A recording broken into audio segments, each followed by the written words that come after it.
അഭിനന്ദ്, അവിടെ നഗരസഭയിൽ UDF chairman സ്ഥാനാർത്ഥിയായി പരിഗണിച്ചിരുന്ന ആളുടെ പത്രിക ഉൾപ്പെടെയാണല്ലോ ഇപ്പോൾ തള്ളിയിരിക്കുന്നത്. എന്തൊക്കെയാണ് വിവരങ്ങൾ, എന്തൊക്കെയാണ് മറ്റ് വിശദാംശങ്ങൾ അഭിനന്ദ്?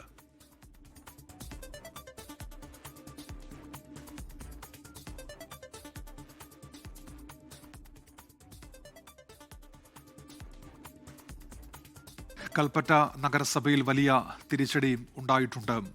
UDFന് അവിടെ UDF ചെയർമാൻ സ്ഥാനാർത്ഥിയായി പരിഗണിച്ചിരുന്നത് KG രവീന്ദ്രനെയാണ്. KG രവീന്ദ്രന്റെ നാമനിർദ്ദേശ പത്രികയാണ് ഇപ്പോൾ തള്ളിയിരിക്കുന്നത്.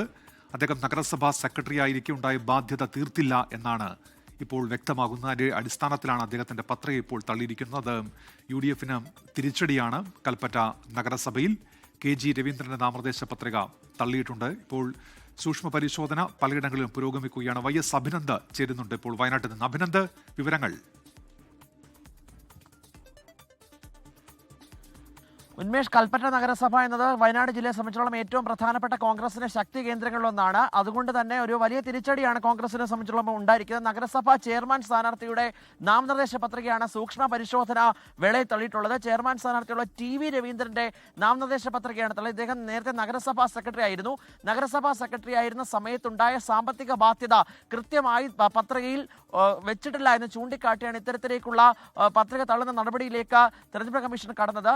ഏതെങ്കിലും തരത്തിലുള്ള ബാധ്യത ഉണ്ടോ എന്നുള്ള ചോദ്യത്തിന് TV രവീന്ദ്രന്റെ ഉത്തരം ഇല്ല എന്നതായിരുന്നു. പിന്നീട് നടത്തിയ പരിശോധനയിലാണ് ഇദ്ദേഹം സെക്രട്ടറി ആയിരിക്കെ സാമ്പത്തിക ബാധ്യതകളുണ്ട്, ആ സാമ്പത്തിക ബാധ്യതകളൊക്കെ കൃത്യമായി അവിടെ മെൻഷൻ ചെയ്തിട്ടില്ല എന്ന് ചൂണ്ടിക്കാട്ടിയാണ് ഇത്തരത്തിലുള്ള നടപടിയിലേക്ക് ഇപ്പോൾ പോയിരിക്കുന്നത്. എന്തായാലും 23-ാം വാർഡിലെ സ്ഥാനാർത്ഥിയായിരുന്നു TV.